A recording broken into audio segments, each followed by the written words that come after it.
Welcome to guys, आप सबका स्वागत है हमारे चैनल सेन एजुकेशन में। तो जैसा कि आपको पता है कि मध्य प्रदेश वर्ग 3 का नोटिफिकेशंस आ चुका है और बहुत ही खास चीज ये है कि इसमें 13,000 से ज्यादा वैकेंसीज देखने को मिली, यानी कि लगभग 13,000 के लगभग देखने को मिली हैं। अब हमें ये देखना पड़ेगा कि इसमें कि आपको पता ही है, अगर आपने नोटिफिकेशन देख लिया होगा कि इसमें बहुत सारे चेंजेस आए देखने को मिले हैं। पहले बीएड वाले जो जिन्होंने बीएड डिग्री करके रखी है, तो बैचलर ऑफ एजुकेशन, वो उनको ही बस यानी कि उनको उनको भी एलिजिबिलिटी थी कि आप प्राइमरी का फिलअप कर सकते हैं। मगर इस बार क्या हुआ, इस बार डीएड वालों के लिए कर दिया है कि जिन्होंने डिप्लोमा किया है एलिमेंट्री एजुकेशन में, तो बस उन्हीं के लिए प्राइमरी एजुकेशन से रिलेटेड, अगर आपको पीआरटी टीचर बनना, प्राइमरी टीचर बनना, प्राइमरी शिक्षक बनना है मध्य प्रदेश में, तो यानी कि वर्ग 3 का, तो आपको आपके पास डिप्लोमा होना चाहिए। ये सब क्राइटेरिया आपने देख लिया होगा। तो आज हम उसकी बात नहीं करेंगे, आज हम इसकी बात करेंगे कि मध्य प्रदेश में जो वर्ग 3 है, आपको सिलेबस में बहुत सारी चीजें चेंजेस और अपडेटेड देखने को मिलेंगी। तो आज हम उसी के बारे में बात करेंगे। आप सबका एक बार फिर से स्वागत है हमारे चैनल सेन एजुकेशन में। तो चलिए, आज मैं आपको बताऊंगा। आखिरकार ये आपने थंबनेल भी देख लिया होगा, तो मैंने सोशल साइंस का क्यों, आखिरकार वर्ग 3 में ऐसा क्यों मैंने सोशल साइंस का लगाया, क्योंकि वर्ग 3 में आपको सोशल साइंस भी सिलेबस देखने को मिलेगा। आपको वर्ग 3 में सामाजिक विज्ञान आपको पढ़ना पड़ेगा, तो इसलिए मैंने इसको लगाया है। चलिए, विदाउट वेस्टिंग का टाइम, अब हम देखते हैं ये पूरा सिलेबस क्या है आखिरकार। तो आप जैसे कि आपने ये देखा होगा, जब नोटिफिकेशन आया था, तो जो मध्य प्रदेश कर्मचारी चयन मंडल है, 8/7/2025 से आवेदन आपके शुरू हो जाएंगे वर्ग 3 के, जो 1 से लेकर 5 क्लास तक के। और 18/7/2025 में आपको संशोधन करने का भी आपको मौका मिलेगा, मगर आपको 1/8/2025 तक आपको आवेदन, यानी जो ऑनलाइन आप एप्लीकेशन फिलअप करोगे, तो उसकी अंतिम तिथि 1 अगस्त 2025 बताई जा रही है। 6 अगस्त 2025 तक आप इसमें संशोधन यानी कुछ चेंजेस करना चाहते हैं तो कर सकते हैं।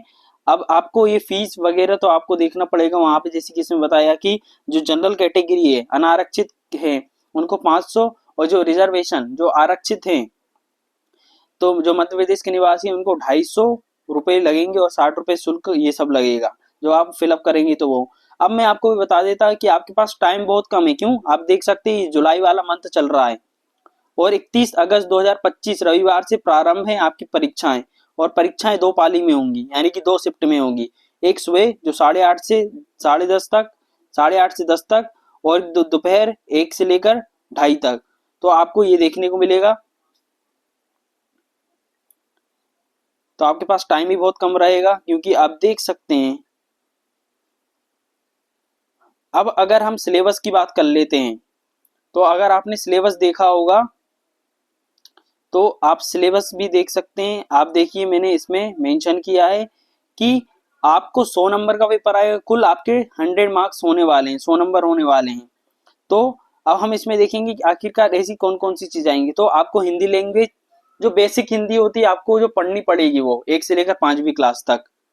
इंग्लिश, इंग्लिश भी जो बेसिक होती है, ग्रामर होती है, वो सब आपको पढ़ना पड़ेगी। अब हम मैथमेटिक्स देख लेते हैं। मैथमेटिक्स भी आपको 20 नंबर का पढ़ना पड़ेगा। तो हिंदी और इंग्लिश 15-15 नंबर के, मैथमेटिक्स 20 नंबर का।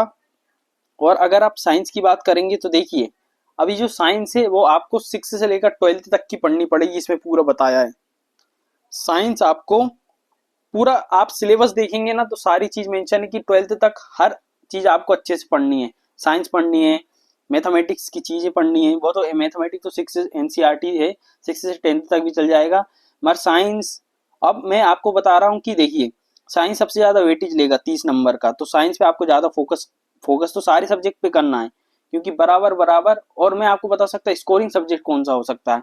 तो स्कोरिंग सब्जेक्ट आपका साइंस और सोशल साइंस हो सकता है। हिंदी तो आपका होगा ही, मगर साइंस और सोशल साइंस होगा। देखिए, इसमें सोशल साइंस भी मेंशन किया है। सबसे बड़ा सबसे बड़ी कलाकारी देखिए इन लोगों की, कि भाई आप फर्स्ट से लेकर 5th तक में सोशल साइंस रहता ही नहीं है, और आपको सोशल साइंस पढ़ना पड़ेगा। जो प्राइमरी वाले शिक्षक हैं, जो तैयारी कर रहे हैं, आपने ये अनुमान ही नहीं लगाया होगा कि हमें सोशल साइंस भी पढ़ना पड़ेगा, क्योंकि पहले सिलेबस में ऐसा नहीं था। अब कोई बात नहीं, अब मेन रहा कि आपको सोशल साइंस भी पढ़ना रहेगा। तो मैं इस वीडियो का लाने का मेरा उद्देश्य यही है, मेरा ऑब्जेक्टिव यही है कि आप घबराएं ना।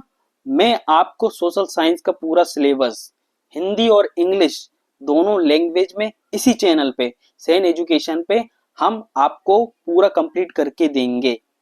हम आपके एमसीक्यू मल्टीपल चॉइस क्वेश्चंस हो रहते हैं उसकी प्रैक्टिस करेंगे। मैं हर एक चीज जो बहुत ही इंपॉर्टेंट चीज है, हम यानी कि रिवीजन पर्पज से करेंगे, तो हर एक इंपॉर्टेंट चीज जो हमारे लिए हमारे पेपर के हिसाब से है इंपॉर्टेंट, तो मैं सारी चीज हर एक टॉपिक जो है वो कवर करूंगा। तो मैं आपको इसमें बताना चाहता हूं कि मैं आपको सामाजिक विज्ञान सोशल साइंस से रिलेटेड सारी चीजें के बारे में बता रहा हूं। तो आप देख सकते हैं 15-15, 30, 20, 50, 30 नंबर की साइंस, 20 नंबर के सोशल साइंस, तो टोटल आपके 100 मार्क्स का पेपर आएगा। और आप देख सकते हो उतने ही क्वेश्चन आएंगे जितना हर एक नंबर 1 मार्क्स का। तो चलिए अब हम नेक्स्ट देखते हैं। तो अगर हम नेक्स्ट की ओर चलेंगे तो मैं आपको सोशल साइंस का जो सिलेबस है, सोशल साइंस का मैं सिलेबस बताने की कोशिश कर रहा हूं। तो आप देख सकते हैं सोशल साइंस के सिलेबस में, तो ये ज्योग्राफी आपको 4 सब्जेक्ट पढ़ने पड़ते हैं, आपको तो पता ही होगा। एक ज्योग्राफी जिसको हम भूगोल बोलते हैं, सेकंड हिस्ट्री बोलते हैं जिसको हम इतिहास, और आपका इकोनॉमी अर्थव्यवस्था, और यानी कि इकोनॉमिक्स अर्थशास्त्र यदि तो उससे रिलेटेड अर्थव्यवस्था के बारे में पढ़ेंगे, इंडियन इकोनॉमी के बारे में पढ़ेंगे, और फिर आपको पॉलिटी यानी कि राजनीति के बारे में पढ़ना पड़ेगा। तो सबसे पहले हम भूगोल की बात कर लेते कि आपको कौन कौन सी चीजें, कौन कौन सी टॉपिक में इस चैनल पे कवर कराऊंगा। तो ज्योग्राफी में आपको सोशल साइंस का सिलेबस है, देखिए आप। तो पहले क्या है, इंडिया साइज एंड लोकेशन, ये आपको क्लास 9th में पूरा देखने को मिल सकता है। तो मैं हर एक चीज, आपको कहीं भटकने की जरूरत नहीं है, आप कट टू कट इसके बाद जो आने वाले वीडियोस हैं आप उन वीडियो को देखिएगा रिवीजन पर्पज से। तो आपको बहुत ही इंपॉर्टेंट चीज मिलेगी, और उसी में हम एमसीक्यू की भी प्रैक्टिस करेंगे।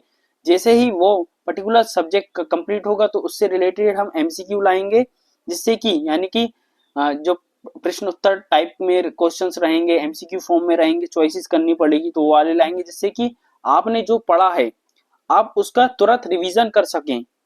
तुरंत रिवीजन हम एमसीक्यू फॉर्म में करेंगे। तो चॉइसेस में आपको आंसर देने होंगे। तो देखिए क्या क्या है, हम देखते ज्योग्राफी। तो इंडियन साइज एंड लोकेशन यानी कि भारत का आकार और स्थिति। दूसरा physical feature of India, Bharat की भौतिक विशेषताएं पढ़नी पड़ती इसमें। आपको पठार पढ़ने पड़ते, माउंटेन पढ़ने पड़ते, डेजर्ट पढ़ने पड़ते, यानी कि जो रेगिस्तान है, महाद्वीप है, इन सब के बारे में पढ़ना पड़ता। हम डिस्ट्रीब्यूशन पढ़ेंगे ज्योग्राफिकल की कितने भागों में बटा है, तो आपको ऐसा पूरी इंडियन ज्योग्राफी पढ़नी है इसमें। भारत के ड्रेनेज सिस्टम यानी नदियों के बारे में पढ़ना है, जल निकासी कहाँ है। तो ड्रेनेज सिस्टम में भी 2 आते हैं, एक हिमालय से आने वाली नदियाँ और जो पेनिनसुला होता है वो वाली, जैसे कि प्रायद्वीप भारत की नदियाँ, हिमालय की नदियाँ। भारत का हम क्लाइमेट देखेंगे, भारत की जलवायु देखेंगे, हम क्लाइमेट कंट्रोल की जलवायु को नियंत्रण कैसे कर सकते हैं। हम कैसे देखेंगे कि भारत भारत में जो मानसून आता है आता कैसे है, जाता कैसे, आने जाने का क्या भाई क्या कोरिलेशन है, ये सब देखेंगे। और ये सीरीज जितनी भी आपके आने वाली जो वीडियोस हैं वो हिंदी और इंग्लिश में होने वाली हैं। तो आपको चिंता करने की बात नहीं है, पूरा बाइलिंगुअल होगा। इंग्लिश मीडियम वालों को भी फायदा होगा इस वीडियो से, हम इंग्लिश में भी बताएंगे और हिंदी में भी आपको सारा कंटेंट ला के देंगे। तो देखिए मानसून से रिलेटेड नेचुरल वेजिटेशन, प्रकृति, वनस्पति, वनों के प्रकार, इन सबको हम बहुत अच्छी तरीके से कवर करेंगे। और फिर आ जाते हैं सोलर सिस्टम, सौरमंडल, सन प्लांट, जितने भी हमारे ग्रह हैं, उपग्रह हैं, एस्ट्रॉइड है, मीटेरोइड हैं, क्षुद्र ग्रह, उल्का पिंड, इन सब के बारे में पढ़ेंगे। फिर हम ग्लोब के बारे में पढ़ेंगे, जैसे लेटीट्यूड, लॉन्गिट्यूड, अक्षांतर, देशांतर रेखाएं हैं। हम लॉन्गिट्यूड और टाइम कैलकुलेशन के बारे में पढ़ेंगे, समय की गणना, अर्थ का रोटेशन, जो पृथ्वी की गति होती है उसके बारे में देखेंगे, रोटेशन, रेवोल्यूशन, घूर्णन और परिक्रमण के बारे में देखेंगे। अर्थ के जो पृथ्वी के ताप क्षेत्र यानी कि हीट जोन के बारे में देखेंगे। सीजन्स के बारे में देखेंगे, कितने प्रकार के सीजन होते हैं, ऋतुएं। और हम मैप के बारे में देखेंगे, जिसको हम हिंदी में मानचित्र बोलते हैं। हम मैप के अलग अलग प्रकार के बारे में पढ़ेंगे कि मानचित्र कितने प्रकार के होते हैं, जैसे फिजिकल मैप, भौतिक मानचित्र, पॉलिटिकल मैप, राजनीतिक मानचित्र, थेमेटिक मैप, विषय वस्तु मानचित्र। सिंबल्स के बारे में देखेंगे, मैप के स्केल, डायरेक्शन के बारे में देखेंगे, किस चीज की जरूरत पड़ती है मैप में है। हम अर्थ के डोमिनेंस के बारे में बात करेंगे। तो पृथ्वी के क्षेत्र जैसे कि जलमंडल, स्थलमंडल, वायुमंडल, जैवमंडल, इंग्लिश में बोल देते हैं हाइड्रोस्फीयर, लिथोस्फीयर, एटमॉस्फेयर और बायोस्फीयर के बारे में देखेंगे। तो इन सब की चर्चा हम बहुत ही गहन तरीके से करेंगे और आपका रिवीजन पर्पज से है तो बहुत ही शानदार तरीके से आप हर एक चीज कवर होगी और आप हर एक चीज की प्रैक्टिस भी कर सकते हैं। तो हम एनवायरमेंटल पर्यावरण के घटक देखेंगे, नेचुरल एनवायरनमेंट जो प्राकृतिक पर्यावरण है, मानव द्वारा निर्मित पर्यावरण है, human environment, internal structure of earth के बारे में देखेंगे जो पृथ्वी की आंतरिक संरचना है, एंडोजेनेटिक और एक्सोजेनेटिक फोर्सेस देखेंगे, अंतर्जनित बल और बहिर्जनित बल, इन सब के बारे में जितने भी हम सडन फोर्सेस और डायस्ट्रोफिक फोर्सेस के बारे में देखेंगे जो आकस्मिक बल और डायस्फिक बल के बारे में देखेंगे। हम लैंडफॉर्म के बारे में देखेंगे कि लैंडफॉर्म कैसे बनते हैं, यानी मुख्य स्थल रूप देखेंगे, एरोजनल डिपोजिशनल लैंडफॉर्म, नदी, हवा, समुद्री लहर, हिमनद, भूमिगत जल द्वारा अपर्दन और निक्षेपण होता है, तो इन सबको देखेंगे। हम एटमॉस्फेयर वायुमंडल की संरचना देखेंगे कि वायुमंडल में कौन कौन से फिर गैसेस देखेंगे, उनके स्ट्रक्चर्स देखेंगे हम कि वायुमंडल की संरचना कैसी है। वेदर क्लाइमेट के अंतर के बारे में ढूंढेंगे क्योंकि आपके बेसिक क्वेश्चन आने हैं। तो सोशल साइंस बहुत ही थोड़ा बड़ा दिख रहा होगा मगर सबसे इजी है, आपको अच्छे से समझना बस है, उसको रट्टा नहीं मारना है। हम air pressure, major air pressure belt देखें, वायुदाब, पवन वायुदाब, प्रमुख वायुदाब पट्टियों के बारे में देखेंगे। फिर उसके बाद हम प्रेसिपिटेशन, वर्षा और वर्षण के बारे में देखेंगे, रेनफॉल के बारे में देखेंगे, कितने प्रकार के वर्षा के प्रकार होते हैं। हम वर्षा के रूप देखेंगे जैसे वाटर रिसोर्सेज, जल संसाधन, वाटर का डिस्ट्रीब्यूशन कैसे होता है। हम लहरें, सुनामी, ज्वार भाटे, सुनामी, टाइड्स, ओशन करंट, ये सब देखेंगे। रिसोर्सेज, संसाधन के बारे में है, टाइप्स ऑफ रिसोर्सेज के बारे में। तो ये पूरा एनसीईआरटी आपका 6 से लेकर 12th तक का सारी चीज कवर होंगी।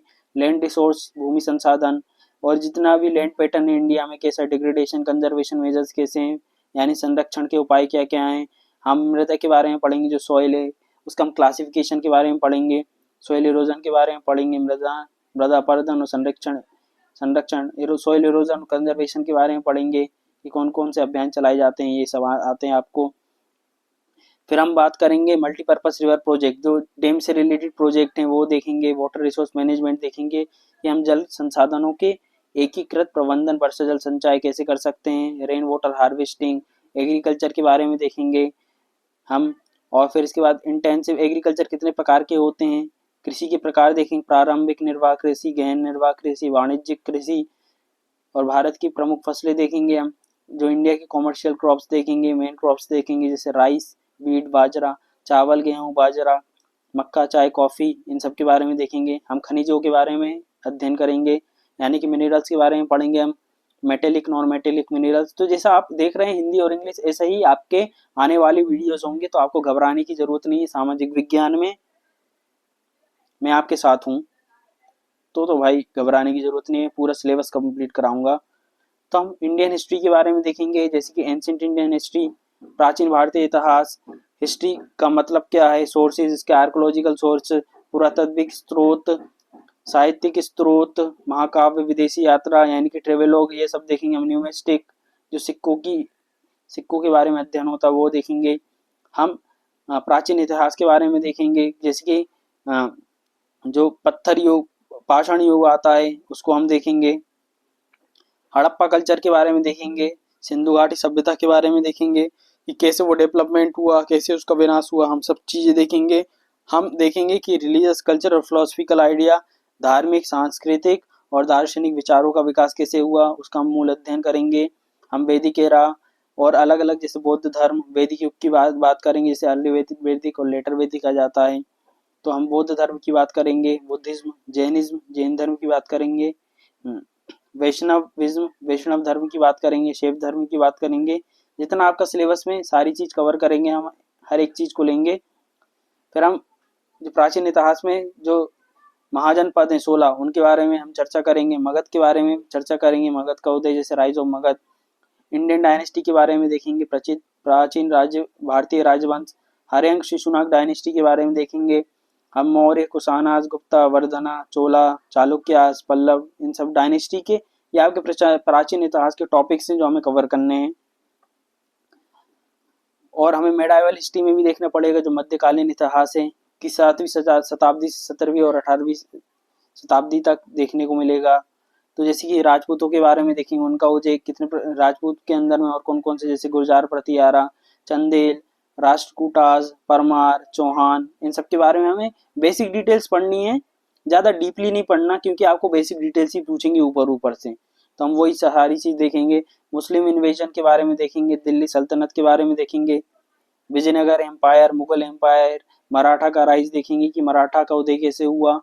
तो मुगल साम्राज्य के बारे में, विजयनगर साम्राज्य, दिल्ली सल्तनत, मुस्लिम आक्रमण, ये सब आपका मध्यकालीन इतिहास में आ जाता है। भक्ति सूफी मूवमेंट देखेंगे, सिखिज्म में देखेंगे, जैसे कि अभी हाल में वर्ग 2 में सामाजिक विज्ञान में सिखिज्म वाला एक कॉन्सेप्ट पूछा था कि सिख धर्म के प्रवर्तक यानी फाउंडर कौन है, किसने खोज की थी, तो गुरु नानक देव जी हैं। तो ऐसे क्वेश्चन आते हैं आपको, इसमें भी आने के चांसेस हैं।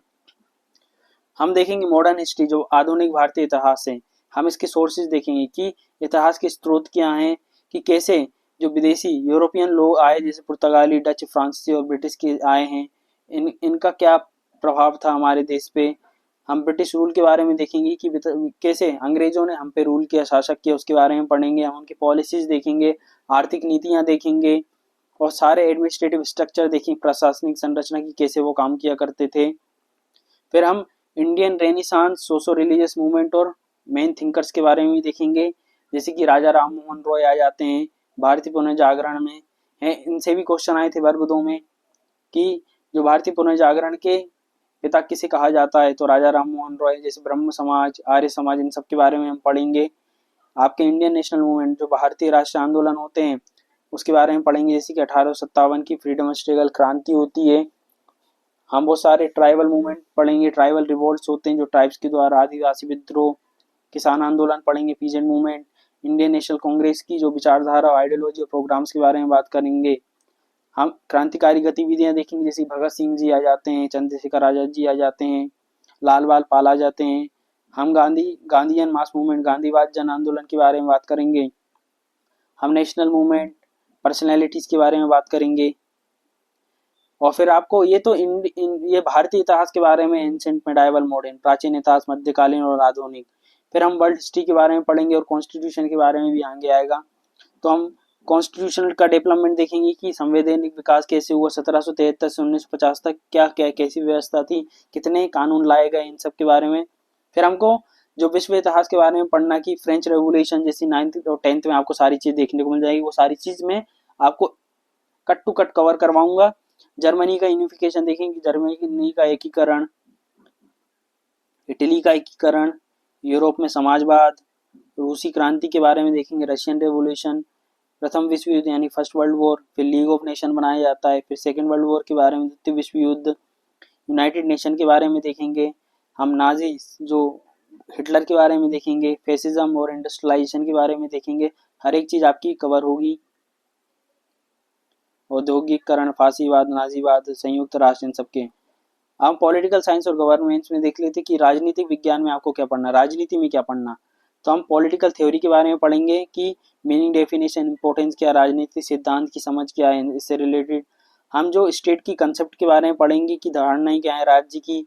हम पॉलिटिकल कंसेप्ट के बारे में पढ़ेंगे, जैसे कि मूल राजनीतिक अवधारणाएं, स्वतंत्रता, समानता, सामाजिक न्याय और अधिकार के बारे में। हम मीनिंग, फीचर और सिमिलरिटीज देखेंगे, इसमें अंतर और समानताएं देखेंगे कि क्या विविधता देखने को मिलती हैं। डेमोक्रेसी और डाइवर्सिटी में, लोकतंत्र विविधता में।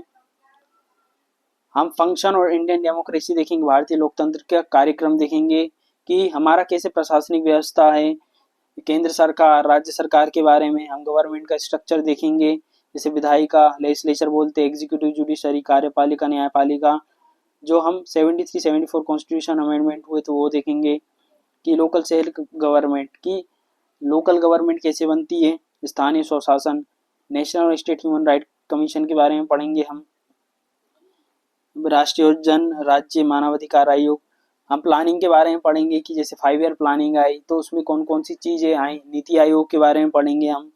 उसके बहुत सारे हम लोकतंत्र की प्रमुख चुनौतियों के बारे में पढ़ेंगे, जैसे टेररिज्म, कम्युनलिज्म, नशीली दवाओं का दुरुपयोग होता, लोकतंत्र की सफलताएं, बाधा डालने वाले कारक, उन्हें कैसे दूर करेंगे, विस्फोट, बेरोजगारी, सांप्रदायिकता, जनसंख्या, आतंकवाद, इन सब के बारे में पढ़ेंगे। हम भारत के चुनाव के बारे में पढ़ेंगे कि कैसे होते हैं चुनाव प्रक्रिया कैसी होती है, पूरा इसके बारे में पढ़ना है कि इलेक्शन कमीशन के बारे में पढ़ना, सीधी सी बात आपको जो इलेक्शन आयोग है उसके बारे में पढ़ना। हम पॉलिटिकल पार्टीज और ग्रुप्स के बारे में पढ़ेंगे कि कितनी प्रकार की पार्टी होती हैं, किस किस पार्टी को नेशनल पार्टी का दर्जा मिला है, किसको रीजनल पार्टी है, ये सब हम पढ़ेंगे। तो आपको पूरा एनसीईआरटी से रिलेटेड है, घबराने की जरूरत नहीं है। 31 अगस्त से पहले पहले हम इस चीज को कवर कर लेंगे। बस आपको क्या है, आपको डेली यानी कि जो वीडियोस आएंगे उनको देखना है आपको। और वीडियो भी हम ज़्यादा बड़े नहीं रखेंगे, शॉर्ट रखेंगे, जिससे कि 20 से 30 और 35 मिनट के या ज़्यादा से ज़्यादा 40 मिनट के, तो जिससे कि आपका टाइम भी बचे और आपकी प्रैक्टिस भी हो जाए। तो चलिए अब हम इंटरनेशनल ऑर्गेनाइजेशन इसी के बारे में बात करते हैं, अंतर्राष्ट्रीय संगठन। जैसे हम सार्क के बारे में देखेंगे, आसियान, संघाई कॉर्पोरेशन ऑर्गेनाइजेशन, संघाई सहयोग संगठन, G20 और G8 के बारे में देखेंगे हम। अब अर्थव्यवस्था से देख लेते हैं कि इकोनॉमिक्स भी आता है, 3 सब्जेक्ट आपके हो चुके हैं। हम इसमें देखेंगे क्या, इकोनॉमी से रिलेटेड सारी चीज, जैसे कि आपको देखना है अर्थव्यवस्था से उसका अर्थ क्या है, परिभाषा क्या है, डेफिनेशन क्या है, मीनिंग क्या है इकोनॉमिक्स के मतलब है। फिर हम इसको ये 11-12 से रिलेटेड एनसीईआरटी से आपको पूरा इकोनॉमिक्स अर्थव्यवस्था अर्थशास्त्र से रिलेटेड है। हम यूटिलिटी के बारे में देखेंगे, उपयोगिता और उसका अर्थ कितने प्रकार के होते हैं, marginal utility, total utility, average utility, इन सब के बारे में देखेंगे। हम प्रोडक्शन के बारे में देखेंगे, उत्पादन का अर्थ क्या है, कैसे होता है, एवरेज प्रोडक्शन क्या होता है, मीन्स प्रोडक्शन क्या होता है। हम डिमांड सप्लाई के बारे में देखेंगे, माइक्रो इकोनॉमिक्स का टॉपिक है। तो मीनिंग, लॉ और इलास्टिसिटी ऑफ डिमांड देखेंगे, अर्थ, मांग और नियम और लोच तथा आपूर्ति, इन सब के बारे में। हम कॉस्ट और रेवेन्यू के मीनिंग और टाइप्स देखेंगे कि कैसे हम मेजरमेंट कर सकते हैं सेंट्रल टेंडेंसी को, मीन मोड मीडियन, ये भी आया था वर्ग 2 में। लागत और राजस्व देखेंगे हम, तो बेसिक क्वेश्चन आते, ज़्यादा हार्ड नहीं आते। हम अर्थव्यवस्था के बारे में देखेंगे, कितने प्रकार की अर्थव्यवस्था होती है, जैसे पूंजीवाद, समाजवाद, मिश्रित, इंग्लिश में कैपिटलिस्ट, सोशलिस्ट और मिक्स्ड। हम इकोनॉमी की सेंटर प्रॉब्लम के बाद देखेंगे, प्रॉब्लम के बारे में देखेंगे कितनी कैसी केंद्रीय समस्याएं उत्पन्न होती हैं। इंडिया के हम सेक्टर्स बोले तो आर्थिक अर्थव्यवस्था के क्षेत्र के बारे में देखेंगे, प्राथमिक, सेकेंडरी और टर्शरी, यानी कि प्राथमिक, द्वितीय और तृतीय। मनी बैंकिंग के बारे में देखेंगे कि पहले की और अभी की मनी और बैंकिंग से रिलेटेड चीज़ें, टैक्सेस के बारे में देखेंगे हम, तो इन सब के बारे में देखेंगे। फिर हम राष्ट्रीय आय के बारे में देखेंगे, मीनिंग और कौन कौन से कॉन्सेप्ट हैं, जैसे कि जीडीपी क्या होता है, सकल घरेलू उत्पाद, जीएनपी क्या होता है, एनडीपी क्या होता है, इससे भी क्वेश्चन बेसिक आने के चांसेस रहते हैं, मैं गारंटी देता हूँ, इससे तो क्वेश्चन आता ही है। अभी हाल ही में आया था जीडीपी से रिलेटेड क्वेश्चन। हम अंतरराष्ट्रीय व्यापार से रिलेटेड सारी चीज़ देखेंगे, जैसे इंटरनेशनल ट्रेड में क्या होता है, बैलेंस ऑफ पेमेंट क्या होता है, इसके आपको बस मीनिंग पता होने चाहिए और बेसिक चीज़ पता होनी चाहिए, ज़्यादा डीप में जाने की ज़रूरत नहीं है। और फिर हम लास्ट में देखेंगे एलपीजी, लिबरलाइजेशन, प्राइवेटाइजेशन, ग्लोबलाइजेशन, ये पॉलिसी जो भारत में 1991 में 1991 में उदारीकरण, निजीकरण और वैश्विकरण आए थे, तो इन सबसे सारी चीज़ से रिलेटेड हम चीज़ें देखेंगे। तो यही था सोशल साइंस का सिलेबस। आई होप आपको ये पसंद आया होगा। तो अगर आप मेरे साथ जुड़े रहेंगे तो मैं आपको सोशल साइंस का पूरा सिलेबस कवर करा दूंगा। तो ऐसे ही वीडियोस देखने के लिए आप मेरे चैनल को लाइक करें, शेयर करें, सब्सक्राइब करें, अपने सारे दोस्तों तक पहुंचा दें, क्योंकि सोशल साइंस का यूट्यूब पे मैं बहुत ही अच्छा कंटेंट, और ये फ्री होगा। आपको एक भी रुपए पे करने की जरूरत नहीं है, बस आप अपना यूट्यूब पे सपोर्ट बना के रखें हमारे साथ। इस चैनल को लाइक करें, शेयर करें और सब्सक्राइब करें, ज़्यादा से ज़्यादा इस चैनल को, इस वीडियो को लाइक करें, जिससे कि हम और भी मोटिवेट होंगे और आपके लिए नई नई चीज़ें लाते रहेंगे। इसके बाद तो सारी वीडियोस आने वाली हैं। आप सबका बहुत बहुत धन्यवाद हमारे साथ जुड़े रहने के लिए और इस वीडियो को पूरा देखने के लिए। धन्यवाद। Thank you guys.